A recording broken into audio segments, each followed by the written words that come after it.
श्रीराम समर्थ. 4 मार्च. प्रपंचाचे स्वरूप समजून घेऊन नामात राहावे. आपले जीवन किती अस्थिर आहे हे लढाईच्या काळात चांगले समजून येते. अशा अस्वस्थतेच्या काळात मनाने घाबरू नये. काळजी न करता शांत चित्ताने भगवन नामात कर्तव्य करीत राहावे.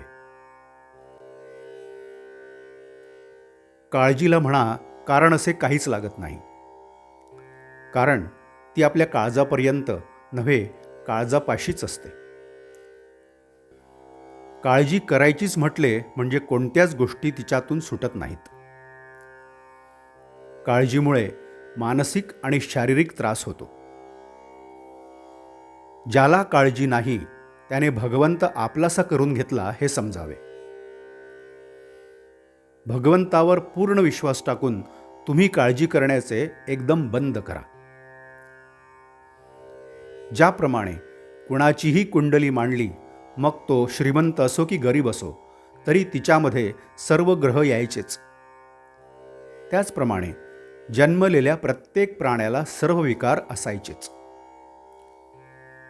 भगवंताचे अवतार जरी झाले किंवा साधू पुरुष जरी झाले तरी त्यांनाही विकार असतातच.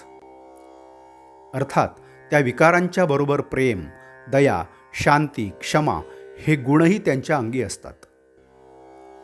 ग्रह हे या जन्माचे आहेत, पण विकार हे मागच्या जन्मापासून असलेले असतात. या विकारांना वश न होता म्हणजेच त्यांचे नियमन करून गुणांचे संवर्धन करणे हे प्रपंचात मनुष्याला शिकायचे असते. कुटुंबातल्या व्यवहारामध्ये प्रत्येक घटकाने आपापले स्थान ओळखून असावे. ज्याला स्वतःच्या मुलाबद्दल प्रेमामुळे इतकी खात्री असते की आपण सांगितलेले आपला मुलगा केल्याशिवाय राहणार नाही, तो बाप खरा. ज्याला अशी उत्सुकता असते की वडिलांनी आपल्याला सांगावे आणि आपण ते करावे, तो मुलगा खरा. बापाचा पैसा हा मुलाने अनितीने वागण्यासाठी नाही. जो मुलगा अनितीने वागतो त्याला बापाने पैसा देऊ नये.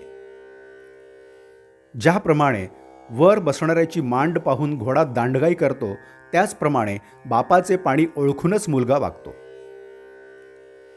गृहिणीने स्वतः स्वयंपाक करून घरातल्या माणसांना जेवायला घालावे. त्या करण्यामध्ये प्रेम असते. प्रत्येक गृहिणीला घरामध्ये थोडे तरी काम पाहिजेच. खरोखर विवाहामध्ये बंधने फार आहेत, कारण ती अत्यंत पवित्र गोष्ट आहे. जो मनुष्य तरुणपणी स्वाभाविक रीतीने आणि नीतिनियमानुसार वागेल त्याला म्हातारपण मुळीच दुःखदायक होणार नाही. आज ज्याने चांगले वागण्याचा निश्चय केला त्याचे मागले पुसलेच.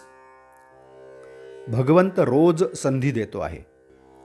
आज सुधारले आणि कालचे पुन्हा केले नाही म्हणजे पूर्वीचे नाहीसे होते, हीच संधी.